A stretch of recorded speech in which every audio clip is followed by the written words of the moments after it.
Hello everyone, M Fact Education के YouTube channel पे आपका स्वागत है। मैं दीपिका गौर। आज का हमारा टॉपिक है बायोमोलिक्यूल। अभी तक हमने प्रीवियस क्लास में क्लास 11 के थर्ड यूनिट चैप्टर 8 को हम कवर कर चुके थे, सेल यूनिट ऑफ लाइफ। आज का हमारा थर्ड यूनिट का ही चैप्टर 9 हम कवर करेंगे, जिसका नाम है बायोमोलिक्यूल, जिसे हिंदी में कहा जाता है जैव अणु। जैव अणु। अब ये जैव अणु क्या होते हैं? जैव अणु जैसे अमाइनो एसिड्स या protein, carbohydrate, nucleic acid and enzymes, ये सभी बायोमोलिक्यूल्स हैं। ये सभी हमारी बॉडी में प्रेजेंट होते हैं। अब ये जो बायोमोलिक्यूल्स हैं, ये यदि हमें इनका डिटेक्शन करना है तो हम इनका डिटेक्शन कैसे करेंगे? तो इनके डिटेक्शन के लिए हमें एक लिविंग सेल चाहिए होगी या फिर लिविंग टिश्यू चाहिए होगा। इस लिविंग टिश्यू को हम ग्राइंड करेंगे। Living tissue grind with trichloro acetic acid. इनके साथ जब हम ग्राइंड करेंगे तो हमें 2 टाइप्स के सॉल्यूशन मिलेंगे। कोई भी एक लिविंग टिश्यू है, इस लिविंग टिश्यू को हमने इस एसिड के साथ ग्राइंड किया तो हमें 2 टाइप से सॉल्यूशन मिलते हैं, जो कि होगा एसिड सॉल्यूबल और एक होगा एसिड इनसॉल्यूबल। जो एसिड सॉल्यूबल होंगे, यदि हमने इसे ग्राइंड किया तो हमें 2 टाइप से सॉल्यूशन मिले। अब यदि हम इसे फिल्टर करें, यहाँ पर एक फिल्टर पेपर रखा हुआ है, जब हमने इसे फिल्ट्रेट किया तो यहाँ पर फिल्ट्रेशन के बाद क्या होगा, जो छोटे मॉलिक्यूल होंगे, छोटे अणु जो होंगे, वो क्या होंगे, इस फिल्टर पेपर से नीचे आ जाएंगे। तो क्योंकि ये छोटे थे तो यहाँ पर इस बीकर में नीचे आ गए हैं, तो ये क्या होंगे, ये होंगे माइक्रोमोलिक्यूल। और ये क्योंकि क्या हो गए हैं, एसिड के साथ मिल गए हैं, तो ये सारे फिल्टर पेपर से आउट हो चुके हैं। इसे ही क्या कहा गया है, माइक्रोमोलिक्यूल। और जो फिल्टर पेपर के ऊपर है, इसे क्या कहा गया है, मैक्रोमोलिक्यूल। ये बड़े अणु है। तो माइक्रो मीन्स क्या होगा, छोटे मॉलिक्यूल, और मैक्रो मीन्स क्या होगा, बड़े मॉलिक्यूल। जो एसिड सॉल्युबल होंगे वो क्या होंगे, माइक्रोमोलिक्यूल, ये फिल्टर पेपर से बाहर आ जाएंगे। तो ये जो है वो होंगे छोटे अणु, और जो फिल्टर पेपर से आउट नहीं हुए ये क्या होंगे, बड़े बृहद अणु या फिर मैक्रोमोलिक्यूल्स होंगे। अब ये जो एसिड सॉल्युबल, इनसॉल्युबल है, ये कौन कौन से होते हैं? जैसे हम बात करें अमाइनो एसिड्स की, ये अमाइनो एसिड क्या है, ये है माइक्रोमोलिक्यूल है ये। और जो एसिड इनसॉल्युबल है वो क्या होंगे, मैक्रोमोलिक्यूल। जैसे हम बात करें प्रोटीन, और क्या होंगे, मोनोसैकेराइड, डाइसैकेराइड, ये सभी क्या हैं, ये सभी माइक्रोमोलिक्यूल्स हैं। यदि हम बात करें मैक्रोमोलिक्यूल, तो मैक्रोमोलिक्यूल में एक हो गया प्रोटीन और पॉलीसैकेराइड। मोनो और डाई का मीनिंग होगा कि मोनो मीन्स क्या, एक, तो जो एक है या फिर 2 है तो ये क्या होंगे, ये छोटे होंगे, तो ये माइक्रोमोलिक्यूल में आएंगे। और पॉली मीन्स क्या होता है, पॉली मीन्स लंबी चेन, जिनको अपन पॉलीमर्स बोलते हैं।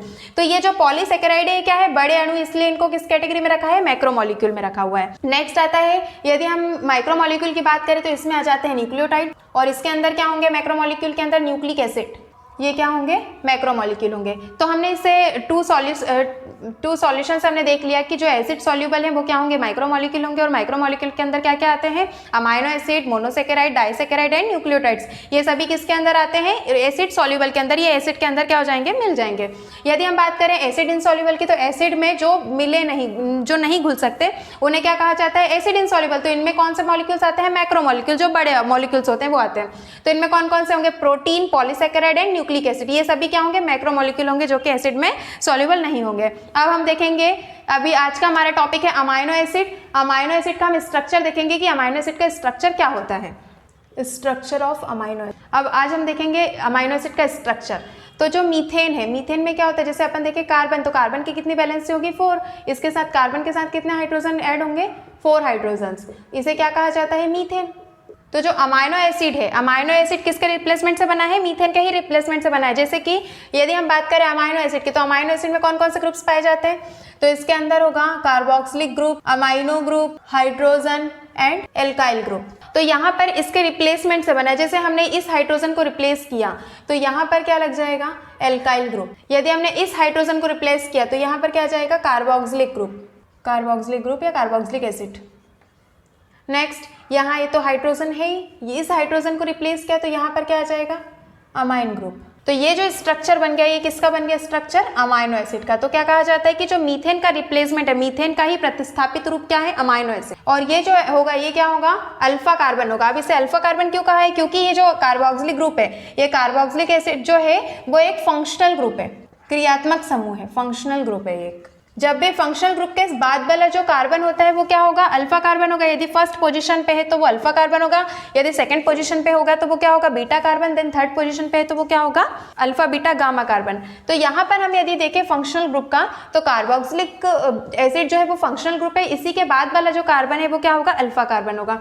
तो इस टाइप से बताया कि अल्फा कार्बन से जुड़े ये सारे फंक्शनल ग्रुप रहते हैं, इसे ये जो है अमाइनो एसिड का स्ट्रक्चर। नेक्स्ट यदि हम देखें तो प्रोटीन, यदि हम बात करें प्रोटीन की, तो प्रोटीन ही क्या है, अमाइनो एसिड का मोनोमर है। यदि हम देखें अमाइनो एसिड को, तो अमाइनो एसिड को क्या कहते हैं, ये प्रोटीन का क्या है, एक मोनोमर है। अमाइनो एसिड क्या है, एक मोनोमर है, किसका, प्रोटीन का। अब मोनोमर मीन्स क्या होता है, मोनो मीन्स क्या होगा, एक। तो यदि हम पूरे प्रोटीन की बात करें तो जो अमाइनो एसिड है वो उसका एक मॉलिक्यूल है।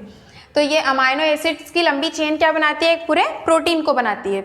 तो यहाँ पर हमने बताया कि अमाइनो एसिड किसका मोनोमर है, प्रोटीन का मोनोमर है।